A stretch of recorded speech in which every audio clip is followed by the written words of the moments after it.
Do you want to network your way to your dream job? For most people, the answer is yes. If you're a university student watching this video, you're in luck, because for my next 500,000 videos, I'm going to teach you everything I know about networking, career skills, stuff like that. Just joking, by the way. There's no way that I'll be able to do 500,000 videos. I don't even think there's a channel that has so many videos on YouTube right now.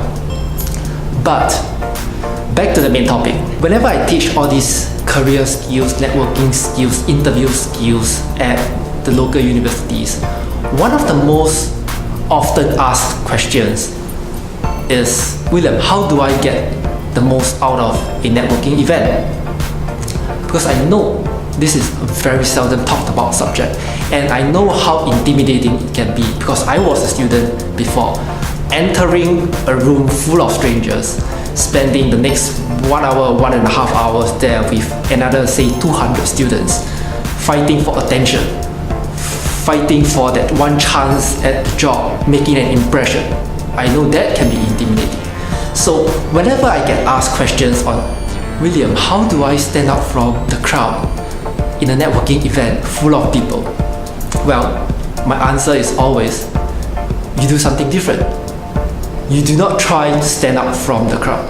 You stand away from the crowd. What do I mean by this?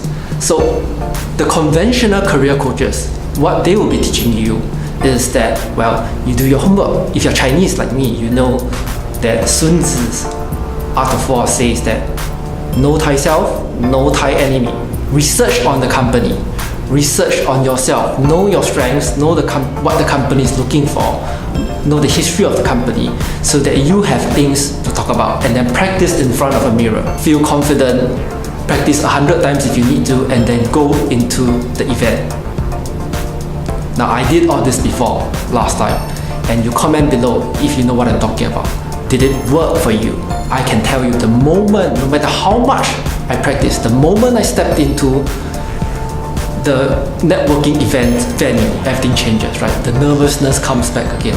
It doesn't help, right? And then after the entire 1 hour, 1.5 hour, I get a bunch of name cards, and then I might send emails to some of them or all of them, and then most of the time I'll get no reply. So how do you turn that around? Like I said, you do something different.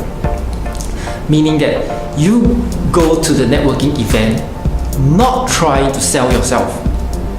You go there to try to make friends. For example, if you are talking to this hiring manager from XYZ Bank at the event, and he tells you that, oh, this summer we might be hiring 5 candidates who are into this department, into our program, and we need them to have 5 qualities, say good with numbers, team player, etc, etc. And what do most people do at this point, right? What do most other students do at this point?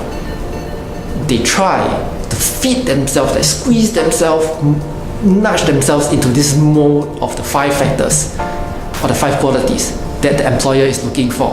And they start talking about their strengths immediately. Oh, you know, I'm very good with numbers. 10 years ago, I won this mathematics Olympiad in school, and that shows I'm good with numbers. You should hire me. Smiley face. Is that going to work? How much of an impression or how much credibility is that going to have? Now, versus if you follow my method, the chances of you fitting into that mold of 5 factors might not be very high, right? If it's just random department, random guy you're speaking to. Let's be honest. But you might know of someone who is the perfect fit for this employer. And now you start selling your friend, start marketing your friend to the employer and tell them, oh, this guy is an awesome team player.